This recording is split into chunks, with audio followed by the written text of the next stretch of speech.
ચાલો દોસ્તો વાત કરીએ જીઓટેકનિકલ એન્જિનિયરિંગની રિમિડિયલ એક્ઝામ માટેના મોસ્ટ ઇમ્પોર્ટન્ટ કન્ટેન્ટની. રિમિડિયલ એક્ઝામ આપણે આપવાની છે દોસ્તો. તો લાસ્ટ ટાઈમ જે ઇમ્પોર્ટન્ટ આપેલા હતા એની અંદર થોડું પ્લસ માઇનસ કરી અને તમારી સમક્ષ રજૂ કરું છું.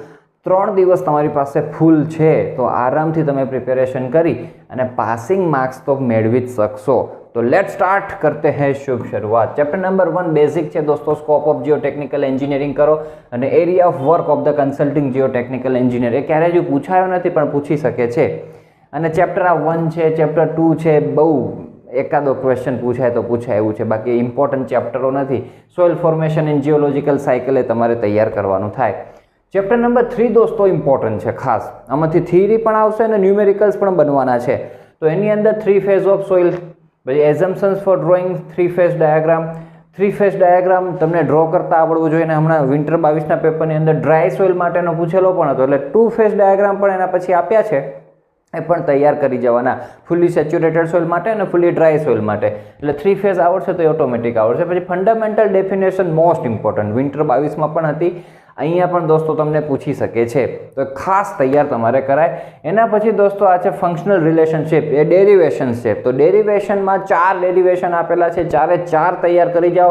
બીજું ડેરિવેશન તમને પૂછેલું હતું રેગ્યુલર એક્ઝામની અંદર, તો અહીંયા પણ પૂછવાના જ છે, કોઈ ફૂલ ચાન્સીસ રહેલા છે, એટલે કરી જ જવાના છે. લાસ્ટ ટાઈમ પણ આપણે ઇમ્પોર્ટન્ટમાં આપેલું જ હતું, તો કરાય. ન્યુમેરિકલ્સ દોસ્તો આમાં તૈયાર કરવા હોય તો આમાં તમે જે ડેરિવેશન્સ બધા કરેલા હશે, એમાં જે ફોર્મ્યુલાઓ બધા બને છે એનું લિસ્ટ બરાબર તૈયાર કરી નાખો દોસ્તો, અને એ જ ફોર્મ્યુલાઓનો યુઝ કરવાનો છે ન્યુમેરિકલ્સની અંદર. તો લિસ્ટ તમારી પાસે હશે તો આરામથી તમે ન્યુમેરિકલ્સ કોઈ પણ સોલ્વ કરી શકશો. તેમ છતાં પણ દોસ્તો તમારે ફોકસ કરવું હોય તો આ બધા ન્યુમેરિકલ્સ મેં લખ્યા છે, મૂંઝાઈ ન જતા કે આવડો બધા ન્યુમેરિકલ્સ સાહેબે લખ્યા છે. લિસ્ટ તમારી સામે હશે તો આ ન્યુમેરિકલ્સ અથવા આના સિવાયના પણ કોઈ પણ ન્યુમેરિકલ્સ તમે આરામથી કરી શકશો. ઓકે, તો આ ન્યુમેરિકલ્સ ઉપર તમે ફોકસ કરજો અને આ ચેપ્ટર થોડુંક વ્યવસ્થિત તૈયાર કરજો, એકદમ શાંતિથી અને ધ્યાનથી. સારું એવું કન્ટેન્ટ પૂછાય છે.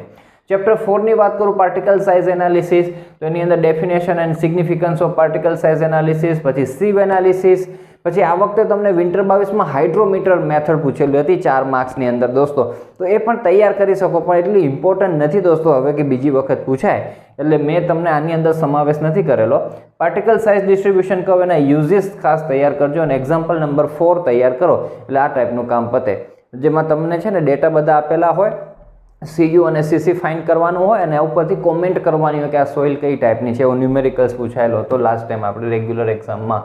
સોઇલ સ્ટ્રક્ચરની વાત કરીએ તો દોસ્તો shape of the particle, structure of clay, mineral અને છેલ્લો જે છે દોસ્તો structure of the soil, A most important છે, ખાસ તૈયાર કરીને જજો સ્ટ્રક્ચર ઓફ ધ સોઇલ. એના પછી દોસ્તો આપણે વાત કરીએ સોઇલ કન્સિસ્ટન્સી, આ પણ ઇમ્પોર્ટન્ટ ચેપ્ટર છે. એની અંદર consistency limits most important. Last time winter 22માં તમને બધાની ડેફિનેશન પૂછેલી હતી, બરાબર. તો લિમિટ્સ અને ઇન્ડેક્સિસ એ બધા છે, એની ડેફિનેશનો ખાસ તૈયાર કરજો. પછી determination of liquid limit of soil, plastic limit of soil, પછી યુઝિસ ઓફ કન્સિસ્ટન્સી લિમિટ્સ, પછી એક્ટિવિટી, સેન્સિટિવિટી અને થિક્સોટ્રોપી, અને એના ન્યુમેરિકલ્સ તમારે તૈયાર કરવા હોય તો 1 2 6 7 8 ન્યુમેરિકલ્સ તૈયાર કરો, એટલે આ ચેપ્ટર દોસ્તો તમારું તૈયાર થયું કહેવાય.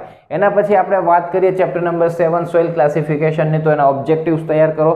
ટેક્સચરલ ક્લાસિફિકેશન તમને રેગ્યુલર એક્ઝામમાં પૂછેલું, તો એ તૈયાર કરો. IS ક્લાસિફિકેશન છે ને ફિલ્ડ આઇડેન્ટિફિકેશન છે, આટલું તૈયાર કરો તો આમાંથી જ હોવાના ચાન્સીસ તમને રહેલા છે. એના પછી ચેપ્ટર 8ની વાત કરીએ તો ટાઈપ્સ ઓફ સોઇલ વોટર, આ તો પૂછ્યું નહોતું આખા ચેપ્ટરમાંથી કંઈ જ, આવું બનવાનું છે. 18 ચેપ્ટર્સ છે દોસ્તો, અમુક ચેપ્ટરો સાવ સ્કીપ કરી નાખે છે.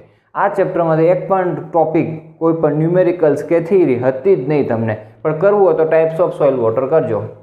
પરમિએબિલિટી સારું ચેપ્ટર છે, તો આમાંથી સારું એવું કન્ટેન્ટ તૈયાર કરવાનું. તો ક્વિકસેન્ટ કન્ડિશન છે, ડાર્સીસ લો છે, ફેક્ટર્સ અફેક્ટિંગ પરમિએબિલિટી ટેસ્ટ, એમાં ફોલિંગ હેડ અને કોન્સ્ટન્ટ હેડ. એના પછી પરમિએબિલિટી ઓફ સ્ટ્રેટિફાઈડ સોઇલ ડિપોઝિટ, હવે આ ટોપિક મેં આ વખતે એડ કરેલો છે કારણ કે આના ન્યુમેરિકલ્સ પૂછેલા હતા.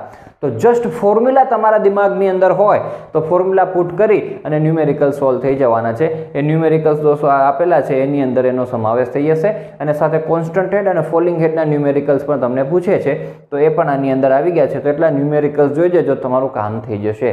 ન્યુમેરિકલ્સ થોડાક કરજો આ વખતે, કારણ કે આપણને ખબર છે રેગ્યુલર પેપરમાં 7 માર્ક્સવાળા બધા જ છે ન્યુમેરિકલ્સ હતા, તો આ વખતે આવી જાય તો વાંધો ના આવે.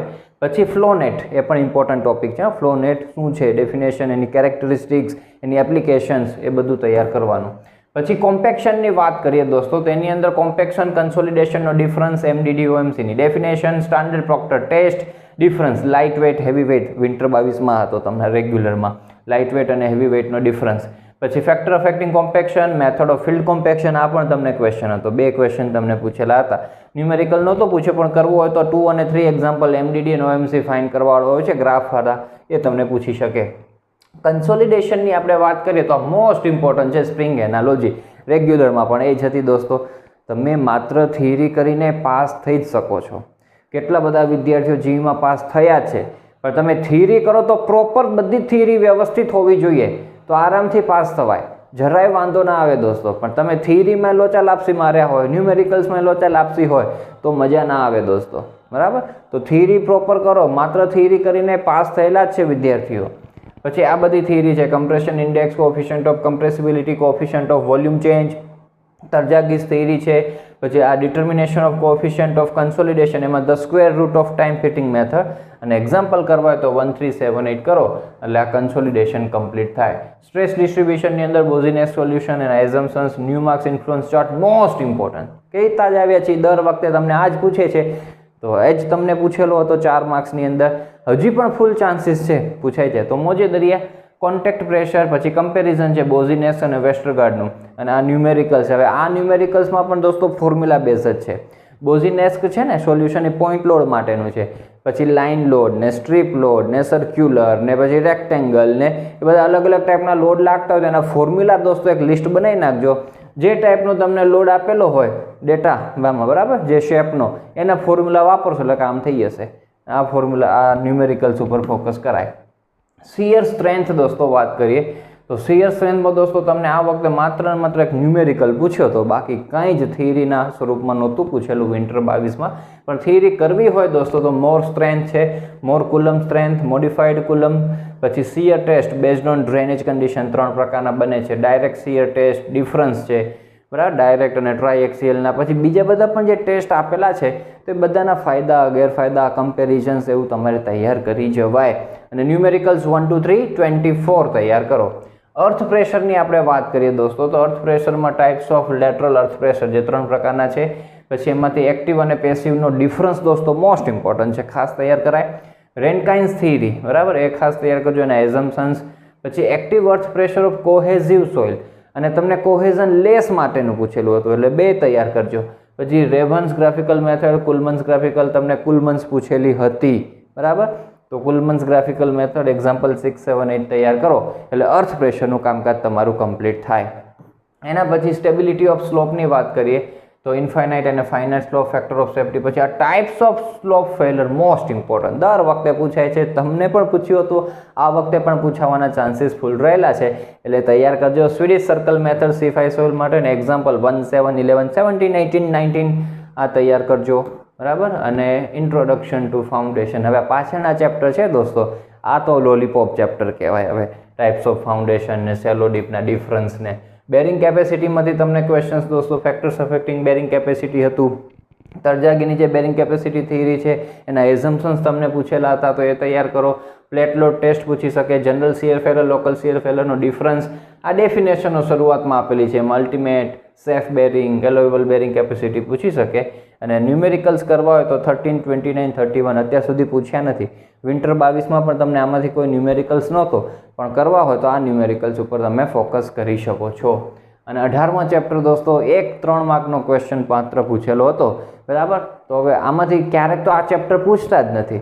બરાબર પણ નેગેટિવ સ્ક્રીન ફ્રિક્શન છે ગ્રુપ એક્શન ઓફ પાઇલ છે બહુ જૂનું ડિપ્લોમાની અંદર પણ તમે ભણીને બધા આવેલા છો તો થોડું ઘણું તો આઈડિયા હોય તો લખીને આવવાનું બાકી સ્કીપ કરવું હોય તો ચેપ્ટર આખું સ્કીપ કરી જજો અત્યાર સુધીની હિસ્ટ્રી પ્રમાણે આપણે કહી શકીએ કે બહુ વેઇટેજ નથી આનું 3 માર્ક્સ માત્ર હોય છે કે 4 માર્ક્સ હોય છે બરાબર તો એવી રીતના દોસ્તો આ રીતના જીઓટેક છે શરૂઆતના ચેપ્ટરો સારા છે એક અલગથી પણ સેપરેટ વિડીયો દોસ્તો બનાવી દઈશ જેની અંદર પ્રાયોરિટી વાઇઝ ચેપ્ટરો કેવી રીતના સેટ કરાય એની પણ ઇન્ફોર્મેશન તમને આપી દઈશ તો સારી તૈયારી કરજો સારા પેપર લખજો અને પ્રેમથી પાસ થજો એવી શુભેચ્છાઓ અને શુભકામનાઓ સાથે આ વિડીયોની કરીએ આપણે સમાપ્તિ